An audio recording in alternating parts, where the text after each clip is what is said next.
Good morning, fourth graders. Today is Unit 8, Lesson 7, Decomposing Fractions. Still, I know we're going to decompose them over and over and over, but today we're going to learn a way to use some multiplication to see if we can take our area model and turn that into some multiplication sentences to see if we're getting that equivalence still and using some other knowledge that we know. So first, let's recap what we did yesterday and maybe even the day before. So I have this area model here. How many parts are in the whole? There are 3 parts. So the shaded part here would be in thirds. How many thirds do I have? 1/3. Very good. Now it is asking me to decompose this down into sixths. So how would I take thirds and decompose it into sixths? How many horizontal lines would I need? 1 right in the middle, equal parts here. Now I have an area model with 6 equal parts. Very good. So if my new denominator is 6, how many pieces are shaded?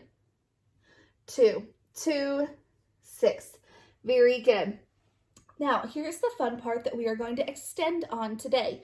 This is something that we practiced in lesson 5, in lesson 6, and now we are moving on to today's lesson about how we can add in multiplication to kind of check our answer and see if we are getting equivalence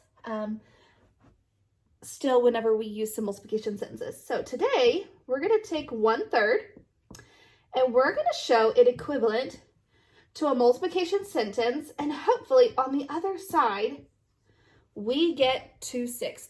That's our goal and our hope. So the nice and easy way to do this is if we have 1/3, we're going to repeat that right here. 1/3 has to be multiplied by something in order to get 2/6. Now, you may be thinking, what do I need to multiply it by? That's a great question. So our number that we are multiplying it by right here is actually going to be the number of rows you have over here. So how many rows do you have over here? 2 rows. You're absolutely correct. So if I go back over here to my equation and put a 2 on the top and the bottom, this is very important, boys and girls. When we multiply, the top number and the bottom number have to be the same, and they will always go back to that number of rows, okay? So if I take 1 and multiply it by 2, do I get 2? Give me a thumbs up. Yeah, I do. Very good. And if I take 3 and I multiply it by 2, do I get a 6? Very good. So what I've done here is I've shown that 1/3 multiplied by 2 rows is equal to 2/6. Very good. We're going to check that in one more spot with our fraction tiles. Here I have the 1/3 fraction tile.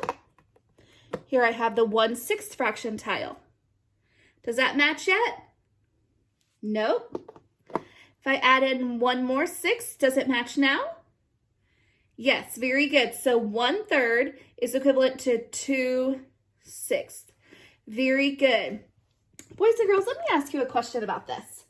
Most of the time when we multiply, and you've heard this from your teachers, your number gets what? Bigger. Yeah, the number gets bigger. Why didn't the fraction get bigger? Because this piece looks a lot smaller than this piece. So why didn't this fraction get bigger if we multiplied? Very good, very good. We're on the right track here. So this, when we multiply, what actually happens is we're creating more pieces. So there's more pieces, and the numbers aren't necessarily getting bigger.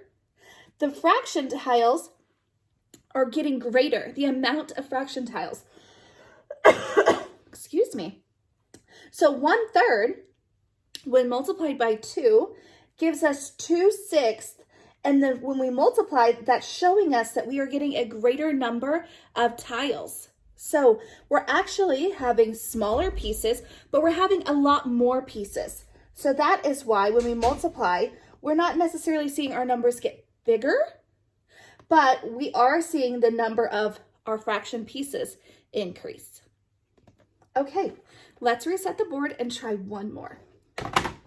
All right, friends, I've reset the board here and we have this area model that we're looking at.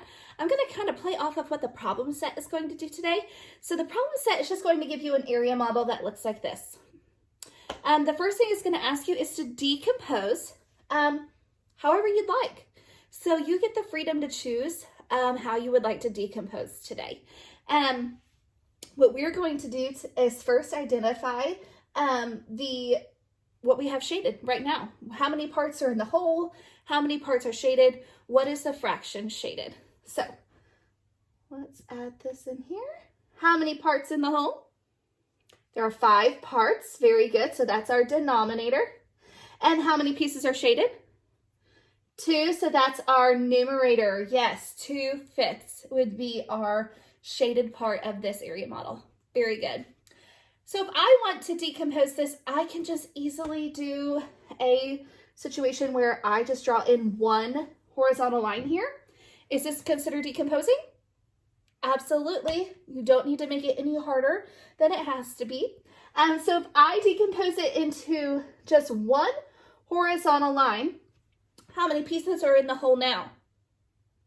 1, 2, 3, 4, 5, 6, 7, 8, 9, 10. Very good.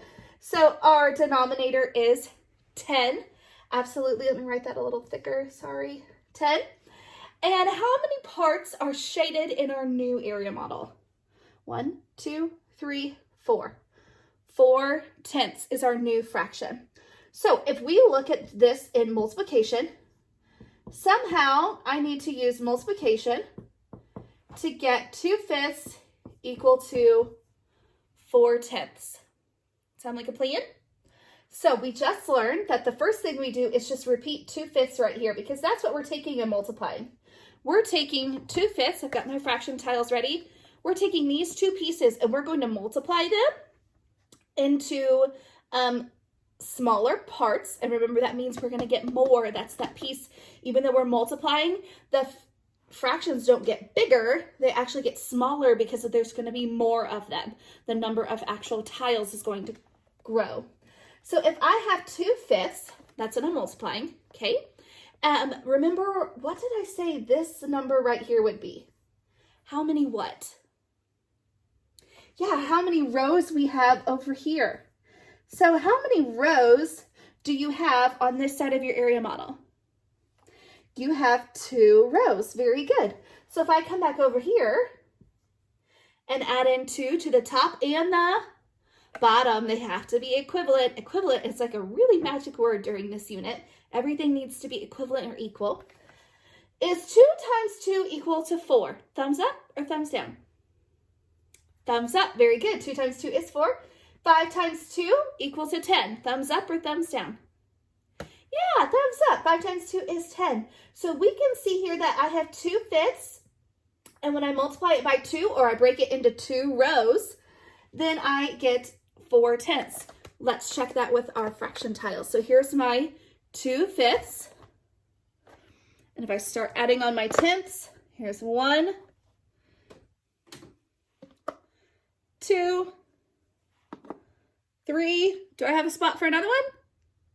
You bet. Look at that. 4/10. So 2/5 is equal to 4/10, or they are equivalent. Everyone say that word with me. Equivalent. Very good. So what we have shown here is if we take our green fraction tiles here, multiply them by 2. Check this out. 1 fraction tile multiplied by 2. 1. And then how many are there here? 2. Look at that. And if we put them all back together, that would show our equivalence of 2/5 is 4/10. Very cool. Okay, boys and girls, this is what you're going to practice today. This is all that we're looking for whenever you are writing out those area models. They've already been done for you at the very top. The ones on the bottom, you will have to decide how many rows you'd like to have. If you decide you want 2 rows, great. If you want to adventure out and do some more with some different amounts of rows, you're more than welcome to. Check in with your homeroom teacher if you need to, and we'll see you tomorrow.